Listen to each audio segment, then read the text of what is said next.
ଆପଣମାନେ ଦେଖିପାରୁଛନ୍ତି ଏଠି ଗୋଟେ ଟଗର ଗଛ।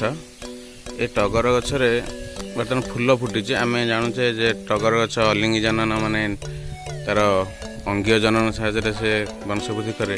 କିନ୍ତୁ ଦେଖ ଏଠି ଟଗର ଗଛରେ ଗୋଟେ ଫଳ ହୋଇଛି। ଏଠି ଦେଖ ଏଠି ଫଳ, ଏଠି ତାର ଫଳ ହେଲା, ଏଠି ତାର ଫଳ ଆଉ ମଧ୍ୟ ଅଛି। ଆଉ ଅଲଗା ଡାଳରେ ମଧ୍ୟ ଦେଖାଇ ଦେଉଛି। ଏଠି ଦେଖ ଏଠି ମଧ୍ୟ ହେଇଛି। କହିବ ନାହିଁ ଇଏ ମିଛ, ଦେଖ ତା କଢ଼ ହେଇଛି, ଟଗର ଗଛର କଢ଼ ଏଠି ମଧ୍ୟ ଫଳ ହେଇଛି।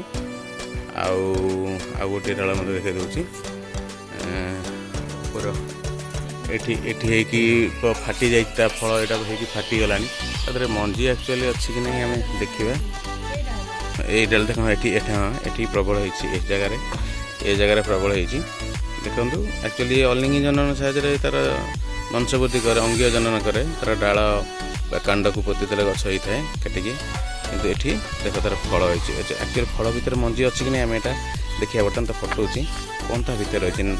ଏଇ ଦେଖ ଫଟେଇବାରୁ ତାର ଏଇଭଳି କ'ଣ ବାହାରିଛି, କ୍ଷୀର ଟାଇପ୍ର ବାହାରିଲା ଅଛି। କିନ୍ତୁ ତା ଭିତରେ ମଞ୍ଜି ଅଛି ନା ନାହିଁ, ମଞ୍ଜି କାହିଁ ନାହିଁ ତ, ଏଇଭଳି ବାହାରୁଛି। ଏଇଟା ମଞ୍ଜି କି ନୁହେଁ ଆମେ ଠିକ୍ସେ ଜାଣିପାରୁନାହିଁ। ତା ଭିତରେ ହାତକୁ ଜଣାପଡ଼ୁଛି ସୋରିଷ ଦାନା ଭଳିଆ ଲାଗୁଛି। ମଞ୍ଜି ସେଥିରୁ ଗଛ ହେବ କି ନାହିଁ ଆମେ ସନ୍ଦେହରେ ଅଛୁ।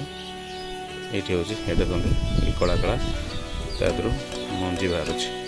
ତେଣୁ ଏଠି ବିଜ୍ଞାନକୁ ଭୁଲ ପ୍ରମାଣ କରୁଛି ଆମେ ଯେଉଁଟା କହୁଛେ ଯେ ଅଲିଙ୍ଗି ଜନନ ହେଉଛି ନା, ଏଠି ଲିଙ୍ଗୀୟ ଜନନ ମଧ୍ୟ ହେଉଛି। ଫୁଲରୁ ମଧ୍ୟ ଫଳ, ଫଳରୁ ମଞ୍ଜି ହୋଇକି ଏଠି ନୂତନ ଗଛ ମଧ୍ୟ ମଞ୍ଜିରୁ ସୃଷ୍ଟି ହୋଇପାରିବ କି ନା ଏଇଟା ଆମେ ସନ୍ଦେହ।